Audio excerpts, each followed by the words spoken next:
सभी बच्चों को नमस्कार। हम बात कर रहे हैं सिंगेज कैलकुलस की, जिसके चैप्टर 3 डिफरेंशिएशन की बात हो रही है, जिसकी कंसेप्ट एप्लीकेशन एक्सरसाइज 3.4 की हम बात कर रहे हैं। तो देखते हैं उसका नेक्स्ट क्वेश्चन। देखिए सेकेंड क्वेश्चन क्या कहता है। ये कहता है x is equal to under root a to power sine inverse t और y is equal to under root a to power cos inverse t. तो कह रहे हैं भाई dy बाई dx की वैल्यू निकालो। देखिए दो चीजें हैं।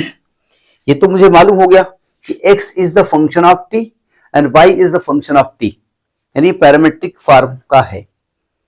कभी कभी क्या होता है कि हम थोड़ा एक्स्ट्रा ब्रेन लगा करके थोड़ा सा इसको ज्यादा दिमाग जब लगा लेते हैं, थोड़ा क्वेश्चन थोड़ा इजी हो जाता है।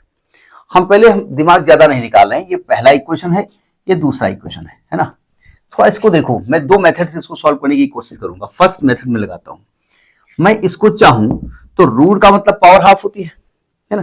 तो क्या मैं इसको a to power sine inverse t की होल पावर हाफ करोगे तो बाई 2 हो जाएगा ना भाई। जब आप ऐसे लिखोगे a to power sine inverse t whole to power half, तो पावर पावर को मल्टीप्लाई करोगे तो हाफ का जब मल्टीप्लाई करोगे तो साइन इनवर्स t के अपान में आ जाएगी ना।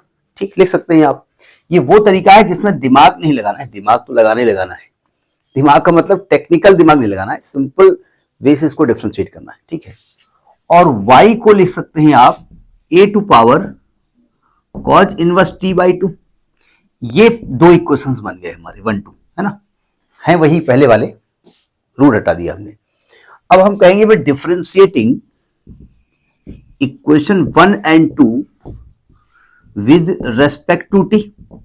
तो इसको t के रेस्पेक्ट में जब डिफरेंशिएट करोगे dx by dt is equal to d by dt of a to power sine inverse t by 2 is equal to. अब आपको चेन रूल का कंसेप्ट क्लियर होना चाहिए। अगर मैं मान लेता कि x के रेस्पेक्ट में डिफरेंशिएट हो रहा है तो ये formula a to power x का है। a टू पावर x होना चाहिए था। x मतलब t का फंक्शन है तो a टू पावर t होना चाहिए था। यहां तो t है नहीं, इसको आप मन में क्या मानते हैं, t मानते हैं। a टू पावर t का क्या होता है, a टू पावर t बोले तो साइन इनवर्स t बाई 2 और into log a to base e। अब इसको फिर डिफरेंशिएट करना पड़ेगा ना, तो आपको d by d T of sine inverse t by 2 दोबारा करना पड़ेगा। थोड़ा सा गंदा मैं भूल लिखता हूं, साइन इनवर्स t बाई 2। ठीक है। तो ये क्या आने वाला है, देखिए हम चाहें तो इसको दोबारा x लिख सकते हैं। ये दोबारा x की वैल्यू है पूरी, यही तो है दोबारा।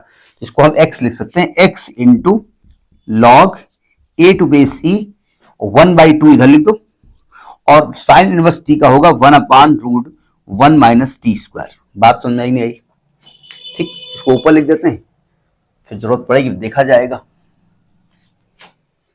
तो dx बाई dt की जो वैल्यू आई है वो आई है x by 2 log a to base e into 1 upon root 1 minus t square. x की वैल्यू रखी है इसलिए x बाई 2 हुआ है। अब आप समझिए तो t के रूप में होना चाहिए। ठीक है। अच्छा, अब मैं 2 को डिफरेंशिएट करने जा रहा हूं, dy बाई dt करने जा रहा हूं। तो जब आप यहां पर dy बाई dt करेंगे, जरा समझने की कोशिश करो। d by dt of y होगा a to power cos inverse t by 2। फिर वही बात, भाई a टू पावर x का फॉर्मूला हमको मालूम है, x की जगह कुछ भी है उसको मन में आप x मानते हो, तो इसका डेरिवेटिव क्या आने वाला है, a to power cos inverse t by 2 और into log a to base e। ये तो a टू पावर t का डिफरेंशिएशन है, यानी a टू पावर x का डिफरेंशिएशन है, x की जगह t यहां पर है। और इसको फिर डिफरेंशिएट करेंगे, d by dt of cause inverse t by 2। अगर ध्यान से देखो तो ये वैल्यू y है तो इसको y लिख दो इनटू ये हो जाएगा log a to base e और इसका हो जाएगा minus 1 upon 2 under root 1 minus t square. ठीक है। ये निकला है dy बाई dt। अब क्या करना है, dy बाई dx निकालने के लिए आपको दोनों को डिवाइड कर देना है। तो दोनों को लिखो और डिवाइड कर दो। तो जब आप dy बाई dx निकालोगे तो आएगा dy by dt upon dx by dt। तो dy dt वैल्यू देखिए, माइनस ऊपर आएगा y into log a to base e और अपान में आएगा under root 1 minus t square. थोड़ा सिस्टमेटिक वे से लिख दिया है और 2 भी आएगा। ये तो d y by d t की वैल्यू आई है ना। अब अपान में dx बाई डी टी लिखना है, ये ध्यान रखिएगा। तो जब अपान में dx बाई डी टी करोगे तो देखो ध्यान से, ये आपका x ऊपर वाली चीज लिख रहे हैं log a to base c और अपान में जो है वो ऊपर जाएगा 2 into under root 1 minus t square.